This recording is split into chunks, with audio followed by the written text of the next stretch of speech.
everybody, welcome in. We're going to be talking about the best-selling makeup at Ulta today, and I did this video recently for Target. Actually, I've done these types of videos for some other retailers just over time on my channel. I'll have to find them and link to them if you're interested. But these are the products that are the most popular, the best sellers, not necessarily the top rated. And if you're interested to find this kind of info on a website, you just kind of go product by product and then filter it by best sellers. I think that's really interesting because you can see what the most popular stuff is, and I enjoy trying it for myself and seeing if I think it's worth the hype, basically. But Ulta's really interesting. As you know, they carry both high-end and drugstore makeup, and I was kind of disappointed to see that there weren't more drugstore best sellers. We're just looking at everything as a whole here, and I thought that was kind of odd, actually. But what I would like to do, and let me know if you're interested in this, but I'm really interested in this, I'd like to go back and actually find the top selling thing of a drugstore price range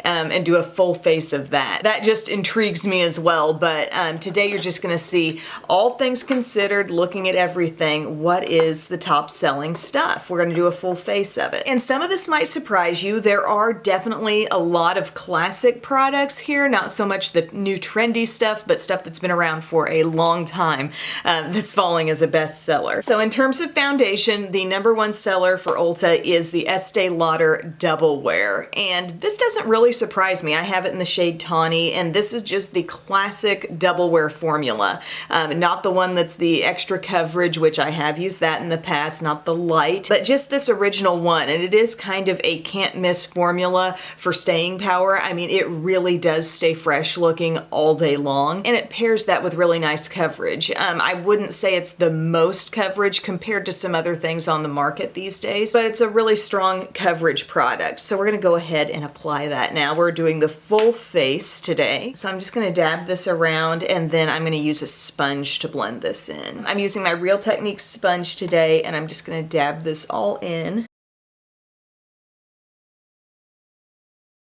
And I'd like to know in the comments section if you find a product that you really like, because I would say I really like this one, but I bounce around. Do you bounce around too? Are you just compelled to try something new, or are you more likely to just keep repurchasing the same thing over and over? Because when you look at a product like Double Wear, it's been around for a long time. A lot of people probably do keep purchasing it over and over again. Are you that way, or are you more like experimental with what you get? So there's that Double Wear all over. I would have gotten an even more full coverage look if I blended it out with a brush, but I do like using a sponge with it because I think it can sometimes look a little bit thick. It is a matte, really verging on full coverage foundation, so I think the sponge works well for it and keeps it from being too heavy. Then the #1 concealer, #1 bestseller on Ulta's website is Tarte Shape Tape. Honestly, a little surprised that e.l.f. Camo Concealer hasn't overtaken this one yet. I know that is a really popular item, but we're going to be using the Tarte Shape Tape today, and I have it in the shade Light. In my opinion, you don't want to use too much of this concealer. Drawing like a huge triangle on your skin, I think it ends up being more than anybody really needs. But I am taking it all around my areas on my face. I got even a couple little blemishes down there. And I'm gonna dab this in with my sponge. This is a very full coverage concealer, as you're gonna see. And because I have it in the shade Light, it's gonna be pretty brightening on me as well. But Tarte, I think, can really be credited with raising the bar for concealers and prompting a lot of, you know, less expensive brands to come out with something that's just extremely full coverage like this.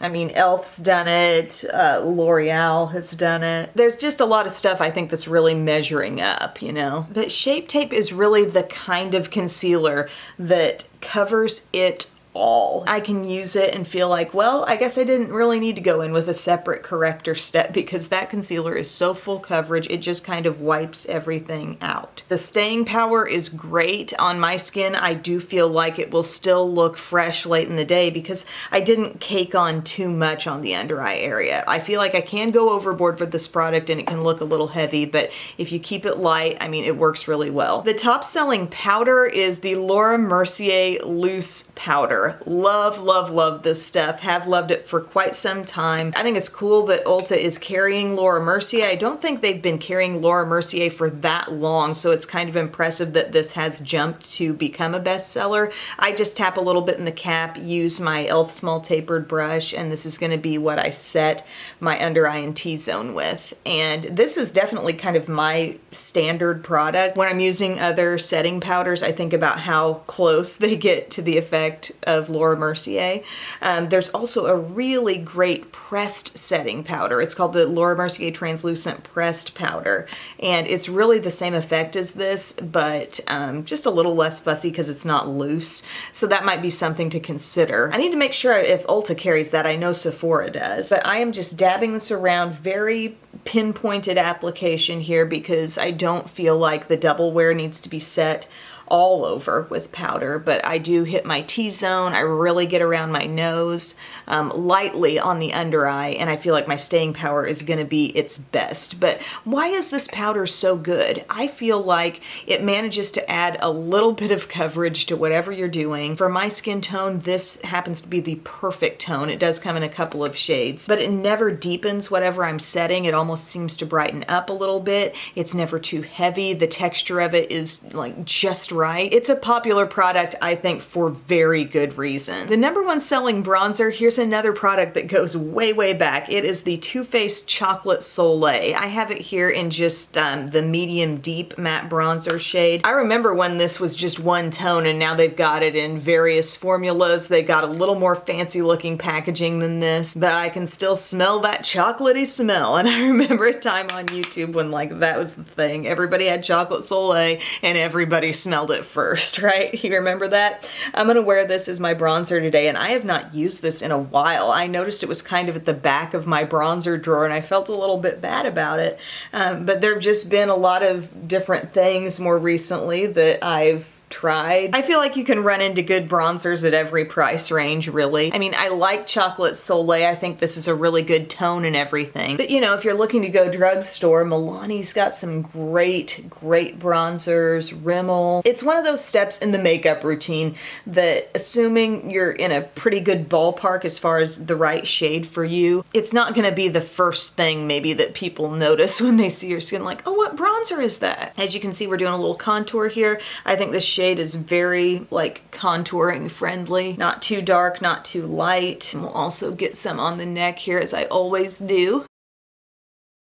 All right, so there we go. We've got our Chocolate Soleil back on. And then for blush, this did surprise me. This is kind of an underused product in my collection, but this is the top seller at Ulta. It's from Cover FX, and it's their monochromatic blush duos. I have it in the shade Pink Dahlia, and it's a matte and shimmer combo, which is a really good idea. And the compact is so nice. There is a mirror, and there is also a magnetic closure, which is satisfying. But yeah, let's pop these on. Let's kind of reacquaint ourselves with the pigmentation. It seems like a gentle tap in gives you plenty of color, and this is the matte side first.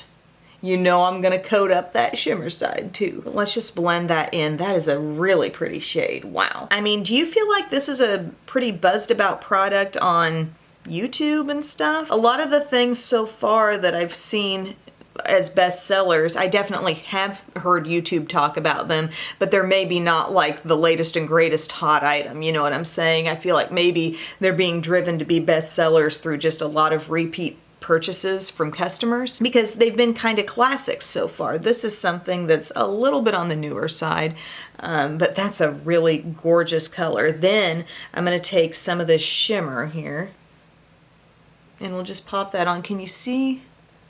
Are you seeing much shimmer? I'm not really seeing a lot. Okay, I got a little more on my brush for that side. I see it.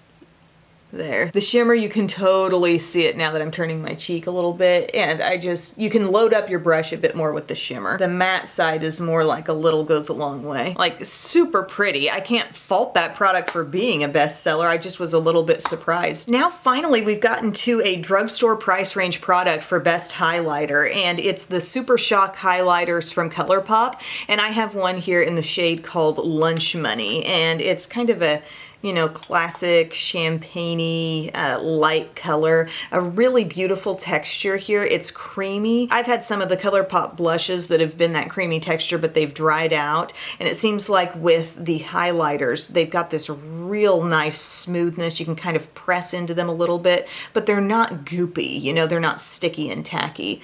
And we're gonna take a little bit of Lunch Money here and just sort of gently dab that over the cheek, give ourselves even more shimmer on top of the shimmery blush. But you know, I think the skin can use this because of the Estee Lauder Double Wear and the Shape Tape and the powder and everything, and now we've got that nice glow. It's like super easy to blend, even though it's a cream texture product. I think you could go pretty intense with it. I'm trying not to go too hard, and I'll lightly let a little bit come up to the forehead because I think the forehead needs a little glow too, and a little Cupid's bow. Glad to see something lower cost showing up there as a bestseller. Next, we're gonna move on to brows, and the #1 brow product, a lot of you might guess this is a real classic, I think, is the Anastasia Brow Wiz. So the skinny pencil from ABH, and I have it in the shade medium brown. This is a product that's been lurking in my collection for a while. I kind of forgot I had it and then started using it more again recently, and I've just got a tiny bit left. I think we'll make it through this video, but I hardly have any poking out here. It came up in my little like Instagram poll where I was asking what products are your most repurchased, like long-term favorites. And I believe this was the one for brows. That's what brought that up. And I was asking, like, what keeps you coming back to this brand when there's so many drugstore alternatives to this kind of product?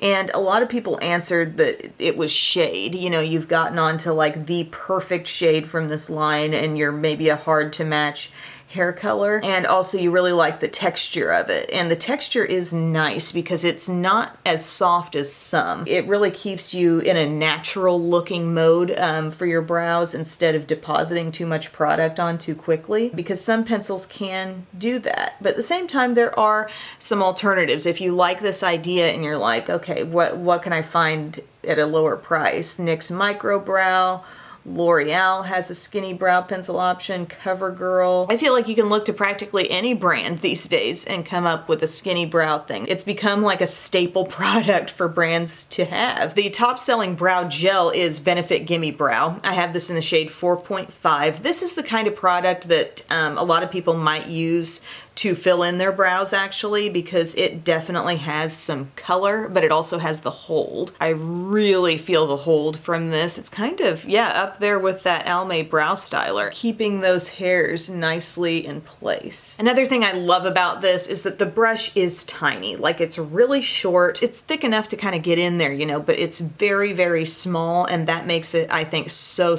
easy to control. But this is a fiber gel, so if you look closely, there are teeny tiny fibers, so that's going to act as a thickening product for your brows. Those little fibers are going to kind of attach in there. The really nice holding gel is going to keep them there, and you're going to have the look of thicker brows if you use that. I think there's a lot of copycat products of that type out as well, but there's a little more variation, whereas the copycats of ABH Brow Wiz all have like that same skinny pencil and the spoolie on the opposite end. And then Brow Wiz things are kind of all over the place. There are some products that are like that, trying to be like that, but I think the brush is way too big. I would say from the drugstore, a really nice alternative is the Almay Brow Styler. It's very easy to control still. It's got great hold and it gives you nice color as well. Maybe not so much though with the fibers and the added fullness. The top selling eye primer, guys, this may not come as much surprise. It's Urban Decay Primer Potion.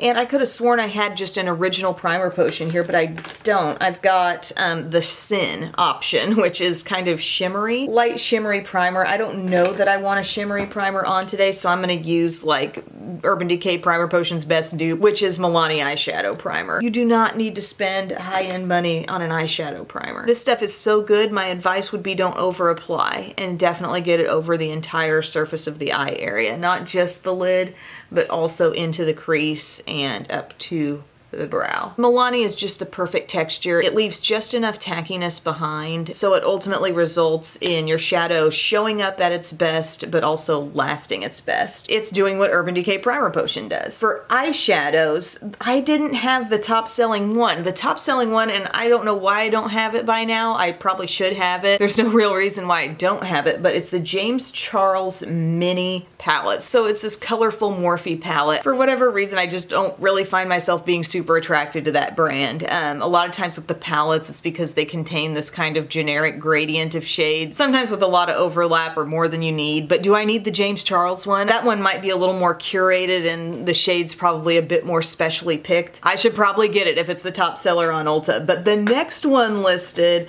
is the Urban Decay Naked Reloaded palette. Urban Decay is just kind of dominating the eye products really at Ulta overall. You know, they got rid of Original Naked and they've got the Naked Reloaded, and what I kind of liked about this actually was that I found some really easy blending opportunities with this one. Some shades being kind of close together, acting as a little bit of a gradient, made it very easy to move from one shade to the next, especially with situations like blending out your crease and whatnot. You've got a little bit of peachiness in here. We've got some sort of mid-tone rose gold, deep rose gold shimmers, a nice deep dark brown. So yeah, we're gonna go with this today, and I'm gonna take the darkest shade. I'm gonna go back to that technique where I would first dab on the darkest shade in the outer corner with a flat brush. This is the color called Endgame. So nice dark matte brown, and we'll begin dabbing this in. What are your opinions of this being the top selling palette? For people looking for basics and for people generally assuming that Urban Decay is the way to go palette wise, like just a really popular line to seek out, I guess it kind of doesn't surprise me that much. But there's just so many palettes out there, you know? Every brand's got quite a few, and I mean, it kind of leaves me thinking, well, what about different ones from Too Faced? What about Tarte? And it seems as though maybe the James Charles palette is the top seller for people wanting to be more adventurous, because, you know, it's got like that rainbow of color in there. But right on its heels is the basic nature of a palette like this. So I've only applied Endgame here, and you can see it's got some kind of sharp, unblended edges, but I'm coming in with just this E25 brush. It's just the one I picked up, and I'm gonna soften that color now, and you'll notice it softens quite nicely into the crease, kind of just above the crease to give myself a little bit of a lift. When you're blending out like this, just make sure you're not pulling your brush down too low, because then you won't get that lifted look. You want to keep all the blending happening kind of in an upward way. I'm not letting any blending drop down lower than like the imaginary line between my eye and the tip of my brow. And then let's see, let's go to this shade called Bucked right here. And let's let some of that kind of come inward, and also just above the dark brown. What have you guys been watching on TV lately? We watched all of Outer Banks on Netflix. I'd heard it kind of hyped up here and there, and we really came to love it. That series hits a point where you're like, oh my gosh, I've got to see what's gonna happen here. So we enjoyed that. I don't see how they can't move on with a second season after the way everything came together. There's Bucked kind of softly blended there, and then I think I'll go ahead and go above with a highlight. We're gonna use the color called Blur, which is really nice because it's not like a super spotlighty kind of highlight, but you can go over the edge and literally, as the name implies, blur the edge. I want to watch Married at First Sight. My mom said that was pretty interesting, but probably the best, our favorite thing, we finished it in like a week, was Little Fires Everywhere. It's got Reese Witherspoon, it's got Kerry Washington, it's even got Joshua Jackson, Kacey from Dawson's Creek. We enjoyed that so much. Really, really good. You've got to see that one. But also, if you haven't seen it, the 30 for 30, or the ESPN documentary on the Chicago Bulls and Michael Michael Jordan. That has been great. I was so excited. Last night, 7 and 8 came out, and then this next weekend, next Sunday, it'll be 9 and 10, and that will complete the whole like mini documentary series. But if you were a kid growing up in the 90s like me, and you really followed that team's success, I mean, I'm here in Illinois, we were rooting for the Bulls. There is so much that I didn't know that was going on, and this series is just very, very cool to see. Okay, let's move along. Let's do this eye look. It's honestly been a little while since I've used this palette. I remember thinking the Angel Fire shade in here, this light shimmer, was a little bit flaky and a little tricky to build up, but I'm gonna take this color here called Reputation. And this to me seems like a mix of rose gold and a little bit of brown, perhaps. And I'm kind of just patting that on the center of my lid. That's a pretty shade. I really like that. It kind of catches the light, but it's not too bright. And then we'll take Barely Baked, which is a very soft gold. If you remember Half Baked in the Naked original palette, that's more of a true gold. And just kind of dab that lightly on the inner part. Lower lash line, I think I'm going to take a little bit of Burn. That's the shade right beside Reputation. Reputation we put on the lid. Burned is a little bit deeper. Maybe we'll just use a little bit of that under the eye. It's a really nicely pigmented, smooth shade. You don't need a lot of it. But I just tend to start on the outside where you've got the most product on your brush and then just let it ease its way in. Kind of blending that shade even up into my outer corner, around the outer corner a bit. I'll give one more little sweeping blend here. But yeah, we kind of went a little smoky with that today. Bottom line, I'm not really shocked about this because I think Urban Decay tends to be a go-to for people in Ulta, and for those wanting a neutral palette, this is kind of, you know, their latest thing. The top-selling eyeliner, the first one listed was actually the Stila Stay All Day. I think that's a liquid liner, and I don't have it, but the next one was Urban Decay 24/7. So again, they're way up there just with all things eye makeup, and I've got the shade 0, which is their classic black color, and I think I'm just gonna apply some of this really lightly, just nice and close to my lash line here. Can you see I'm getting a little more definition, but I'm not making a big thing of it. I'm mainly just keeping it on like the outer 2/3, but it glides on well, it stays well. If you're looking for a lower cost alternative, does NYX still make their slide-on liners? I remember those pencils always coming in a lot of different shades and really locking in, not smudging. And then for mascara, it's the Benefit Bad Gal Bang, which is interesting because I recently picked this up and started using it. I previously had a little like sample size of this. It does surprise me that a high-end mascara is a bestseller because I feel like, wouldn't people be seeing like, I can get a good mascara at a drugstore price and it's the type of product I need to repurchase more often? So I don't know, I could just see a drugstore one being a bestseller, if anything would be, but it's got this nice flexible brush, a really nice taper toward the tip. One thing I've noticed though is make sure you do clean off the tip. You'll find these bristles, the thicker part of the brush or the wider part, really gets cleaned off, and then sometimes you get a little too goopy at the tip. But usually, given my recent obsession with lash primers, I've been putting on a primer before this, but today I'm just wearing it as is, and we'll see if it can still, gosh, it's doing a great job just on its own, honestly. Lengthening, if lengthening and separating is your thing, I definitely am getting a lot of that here. It's not chunking my lashes together. Again, clean off the tip well, but I do not have world's best lashes, so I'm getting some really nice length there.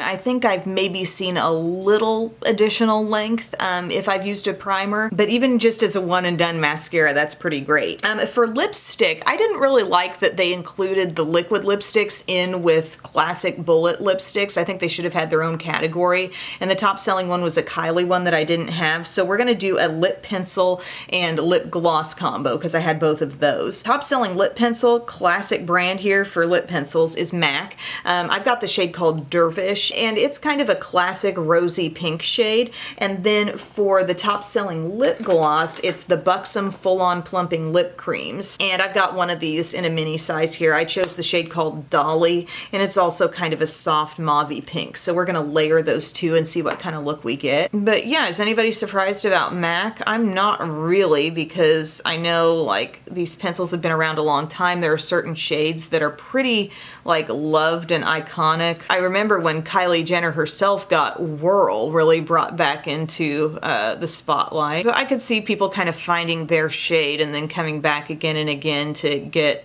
a MAC lip pencil. But the Buxom lip creams, I mean, there's another product that's been around a while, but I feel like Milani's Keep It Full glosses are totally like duping this stuff. The formula, just the look on the lips, and the fact that the line has some that are just creamy colors like the Full On Plumping Lip Creams, and then they've got quite a few that are like shimmery, more sheer glosses, and those kind of remind me of the lip polishes, right? This lip liner is totally like, it's kind of dry.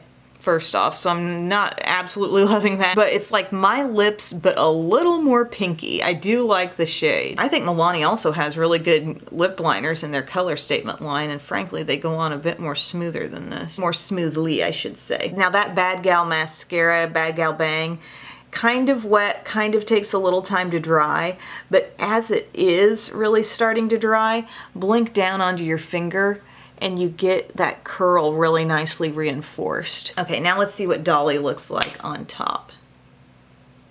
There we go. Classic everyday pinky kind of look here, and starting to feel that cooling sensation from the gloss. Not bothersome to me, maybe bothersome to some. You know, if you like that kind of thing. But you gotta admit, once you put that on, like the shine is so great and you really don't see the lines in your lips because it's just giving you such a nice thick layer of gloss. So here's our finished look, everyone. How do we feel about this? What do we think about the full face of Ulta bestsellers? Pretty much all of them. Again, kind of disappointing that ColourPop was pretty much the only thing I'd call drugstore that qualified as a bestseller here, but I do kind of want to go back, go down the list and find like what is the best-selling foundation among the whole bunch that is at a drugstore price, and then maybe put a full face together that way. But I do love my coverage. I love the Estee Lauder Double Wear. That wasn't really a big shocker there, and Tarte Shape Tape. That's going to come together to give you really nice long-wearing coverage on the skin. A little surprised about that Cover FX blush, but it is beautiful, and it's a great idea to combine the two finishes in one. My brows